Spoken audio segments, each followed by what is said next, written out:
کچھ لوگوں کی عادت ہوتی ہے کہ وہ بہت زیادہ چیخ چیخ کے بولتے ہیں اور بلند آوازی سے گفتگو کرتے ہیں. یہ عادت بچپن سے انسان کے اندر پیدا ہو جاتی ہے، پھر آہستہ آہستہ آہستہ آہستہ یہ زندگی کا حصہ بن جاتی ہے. پھر وہ اپنے آپ کو روکنا بھی چاہے تو روک نہیں سکتے. اس لیے بچوں کو اس سے منع کر دینا چاہیے کہ وہ چیخ کر نہ بولیں، چلا کر نہ بولیں، درمیانی آواز سے گفتگو کریں. تو کہا اپنی آواز کو پست رکھو. اور یہ ممبر و محراب کے مالکوں کو بھی خاص طور پہ اس بات کا بہت خیال رکھنا چاہیے کہ ان کی آواز لوگوں کے کانوں پر بوجھ نہ بنے. آج کل تو یہ ساؤنڈ سسٹم لگے ہوئے ہیں، اور پھر ماشاءاللہ کچھ لوگ تو یہ ایکو کا بھی ضرورت سے زیادہ استعمال کرتے ہیں. سنجیدگی کے ساتھ، متانت کے ساتھ بات کرنا، سنجیدگی اور متانت کے ساتھ بات کو سننا، یہ شریعت کے آداب ہیں. جب کسی سے ہم کلام ہو تو آپ بھی بلند آواز نہ ہو، اور دوسرا وہ اس کا جو جواب دے رہا ہو اس کی توجہ بھی بھٹکنے نہ پائے، وہ اپنے احساسات سے یہ بات بتائے. اور کہیں جواب دینا ضروری ہو تو حرج بھی نہیں ہے. آواز کو معتدل رکھو، خوبصورت رکھو.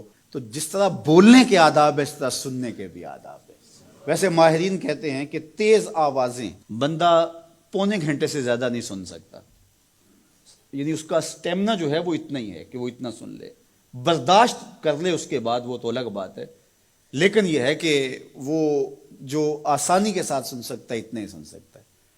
تو اس لیے یہ جو لیکچر بھی ہوتے ہیں جو دنیا کی بڑی یونیورسٹی ہیں وہاں بھی انہوں نے لاکھوں روپے دے کر کے دنیا کے ماہرین بلائے ہوتے ہیں مختلف مضامین پر، لیکن پیریڈ کا دورانیہ یہ نہیں ہوتا وہ 3 گھنٹے کا لیکچر دے رہے ہوں.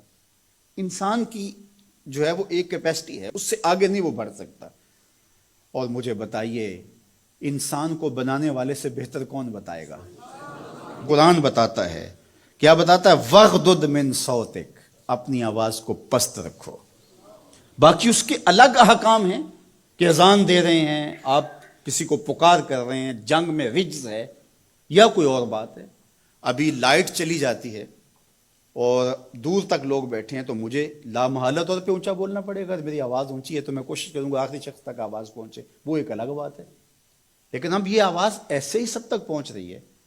تو ان آداب کو جب ہم سمجھتے نہیں ہیں تو اپنی بات کو اچھی، کچھ لوگ سمجھتے ہیں کہ زور سے بولیں گے تو لوگوں کے اندر بات اترے گی. ایسا نہیں ہے.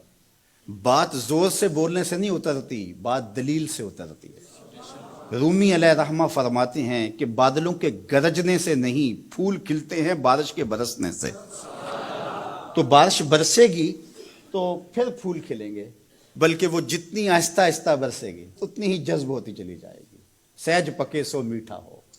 اس لیے اپنے لہجوں کو خوبصورت بھی بنائیے، اپنے لفظوں کا انتخاب بھی اچھا کیے.